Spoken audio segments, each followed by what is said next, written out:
할렐루야. 하나님의 사랑과 은총의 넘치기를 축원합니다. 오늘은 12월 24일 크리스마스 전날 크리스마스 이브이군요.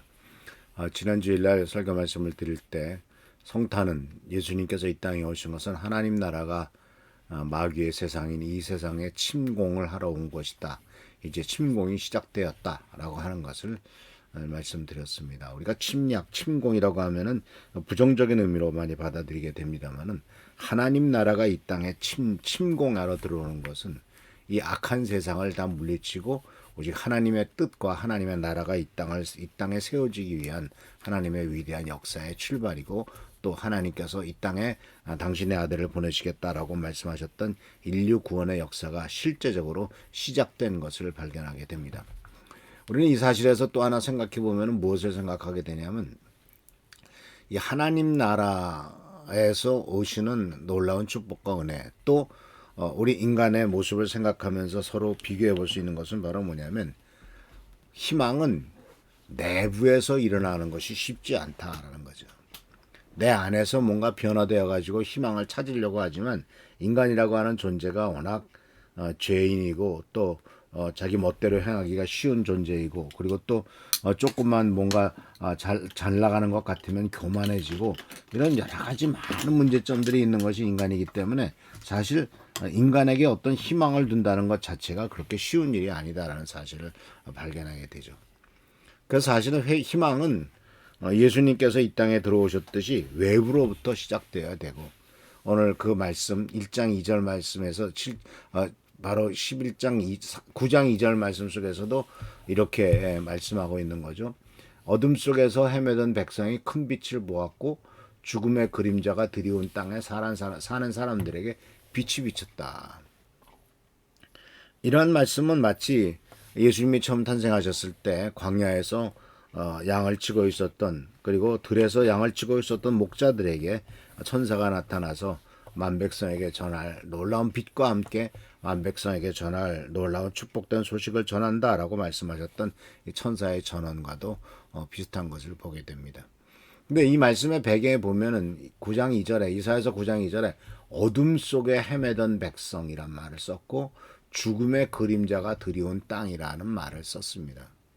근데 이 인생이라고 하는 것이 사실은 이 어둠 속에 헤매고 죽음의 그림자가 드리운 땅에 사는 사람, 땅은 어떤 특별한 경우만을 얘기하는 것은 아닌 것 같습니다. 왜냐하면 시편 23편 4절 말씀 속에서도 뭐라고 말하고 있냐면 내가 비록 사망의 음침한 골짜기로 다닐지라도 라는 말을 썼습니다.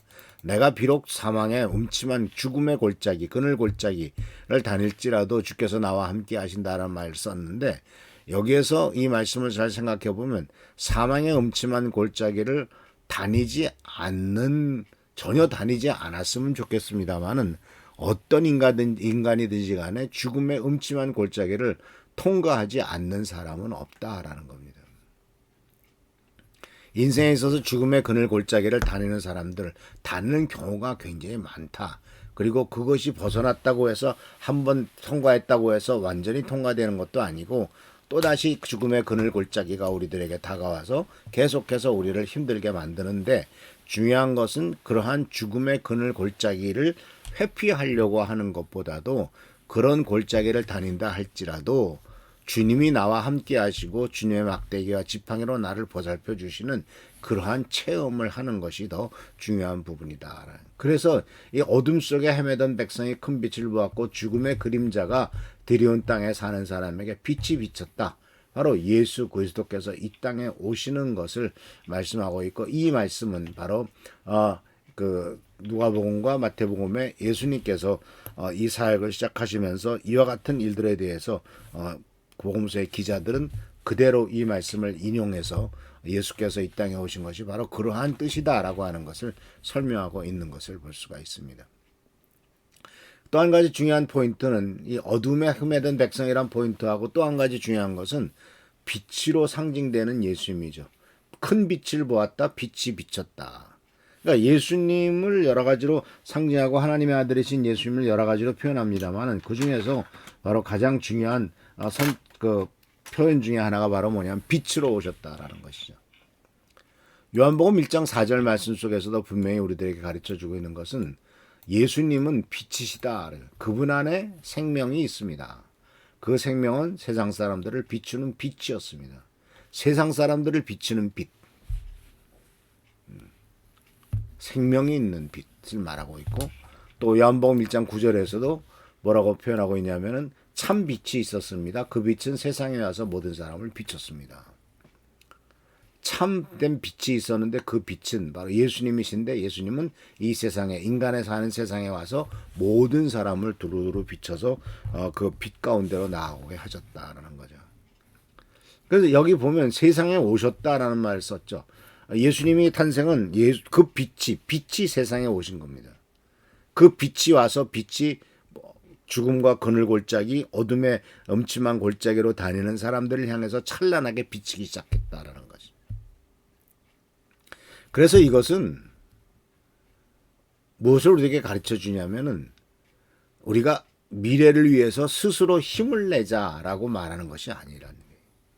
왜냐하면 우리가 스스로 힘을 내도 얼마 가지 않아 지치고 넘어질 것이 뻔하기 때문에, 스스로 힘을 내는 것 자체가 힘든 일이기 때문에 바로 외부로부터 오는 하나님께서로부터 오는 희망을, 그것을 믿음으로 그냥 받아들이자. 그것을 믿음으로 수용하고 받아들이는 것이 중요하다. 하나님 주님께서 이사야서 9장 3절에 이렇게 말합니다. 하나님 주님께서 그들에게 큰 기쁨을 주셨고 그들을 행복하게 하셨습니다. 사람들이 곡식을 거둘 때 기뻐하듯이 그들이 주님 앞에서 기뻐하며, 이렇게 하나님께서 빛을 비추면서 주시는 놀라운 축복은 기쁨과 행복이라는 거예요. 주님께서 기쁨과 행복. 근데 어둠 속에 헤매던 백성이고 죽음의 그림자가 드리운 땅이에요. 그러니까 절망과 좌절 가운데 있는 사람들에게 기쁨을 주었고 행복하게 하셨다는 것입니다. 자, 이 말씀은 좀 그렇죠. 아마 주위 사람들한테 요새 큰 기쁜 일이 있습니까? 라고 물어보거나 행복하십니까? 라고 물어보면은 예, 저는 아주 굉장히 행복해요. 이렇게 대답하는 사람이 얼마나 있겠습니까?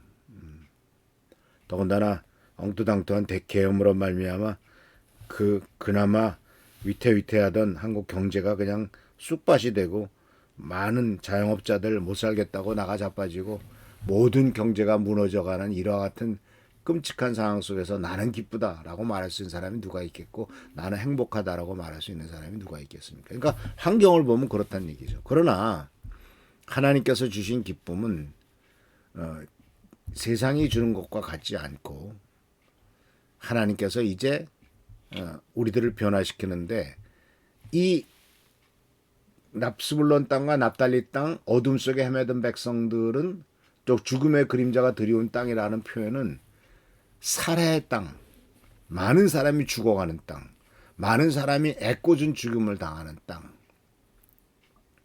이런 땅에서 이제 경제적으로 풍요롭게 하시는 땅으로 만들어 주시겠다라고 하는 거죠. 그래서 1980년대인가요? 캄보디아에 폴포트라고 하는 공산주의 정권이 들어서서 엄청나게 많은 사람을 죽였죠. 그래서 그것을 뭐라고 표현했냐면 킬링 필드라고 그랬습니다. 킬링, 사람을 죽이는, 살해의 필드, 땅, 살해의 땅이에요. 근데 그 얘기가 성경 말씀 속에서 그대로 나와요. 죽음의 그림자가 드리운 땅. 이 킬링 필드가 캄보디아만에 있는 얘기가 아니라 이스라엘, 지금 현재 여기 말씀에 나오는 이사야서 9장에 나오는 아시리아로부터 침략을 당해서 고통당하고 죽임을 당하는 그것도 역시 킬링 필드였는데, 살해의 땅이었는데, 이제는 주님께서 경제적인 축복과 은혜를 베푸실 것이다라고 말씀하고 계신 것이죠. 그러니까 예수님께서 이 땅에 오신 것은 킬링 필드에 오셔서 그들을 회복시키시고 이제는 하나님의 자녀로서 축복과 은혜를 누릴 수 있도록 하게 하신 것이죠. 시리아가 내전에 빠졌을 때, 지금 이제 시리아가 반군이 현재 통치하던 사람을, 아사드 정권을 몰아내고 이제 반군이 이겼잖아요. 근데 반군과 반군의 이제 현 그 정권의 아사드 정권, 러시아와 이란의 도움을 받았던 정권이 폭압적으로 수많은 사람을 죽이고 감옥에 가두고 자기를 반대하는 사람을 그렇게 끔찍하게 했던 그와 같은 그 통치자가 나라를 다스리고 그 안에 도저히 국민으로서 살아갈 수 없을 때 수많은 시리아 난민들이 시리아 사람들이 떠났죠. 그런데 그 시리아 사람들을 떠나서 이제 유럽으로 갑니다. 그래도 유럽이 평화로운 땅이니까. 근데 유럽에서 그들을 다 받아들이질 않아요. 근데 그들을 받아들인 사람이 딱 한 나라가 있죠. 바로 독일이었습니다. 그래서 그들은 독일 땅에 도착하는 순간 안도의 한서의 숨을 쉬고 죽음의 두려움에서 벗어났죠. 자녀나 남편이나 아내가 죽는 살해의 두려움이 없는 킬링 필드에서 벗어나서 이제는 희망을 찾을 수 있는 땅으로 간 것을 볼 수가 있습니다. 그러니까 이 시리아 사람들은 자기의 본토, 자기 집을 떠나서 자기가 그동안에 뿌리 내리고 거기에서 태어났던 땅을 떠나서 독일로 가서 살아갈 수밖에 없는 상황이었는데 이게 똑같은 거죠. 바로 킬링 필드에서 하나님께서 역사하셔서 그 킬링 필드가 더 이상 킬링 필드가 아니라 이제는 하나님께서 축복하시는 땅. 그러니까 바로 시리아 사람은 자기 고향을 떠나서 독일 가서 그것을 경험할 수 있었지만은 하나님께서 축복하시는 것은 우리가 살고 있는 이 땅이 더 이상 킬링 필드가 아니라 축복의 땅으로 은혜의 땅으로 하나님이 돌봐주신 땅으로 만들겠다라고 이렇게 말씀하고 계신 것이죠. 이것이 바로 예수 그리스도께서 이 땅에 오셨다고 하는 중요한 하나의 그 목적이고 또 하나님의 뜻이 거기 있다라는 것을 우리들에게 분명히 가르쳐 줍니다. 그래서 하는 성도 여러분, 이 희망은 결국 하나님이 보내셨습니다. 이 희망이 우리들에게 힘을 주며 살아갈 수 있게 한다는 사실을 기억하면서 주님의 은총과 은혜 가운데 승리하는 여러분 되시기를 축원합니다. 기도하겠습니다. 오늘도 주께서 함께 하시는 날 감사드립니다.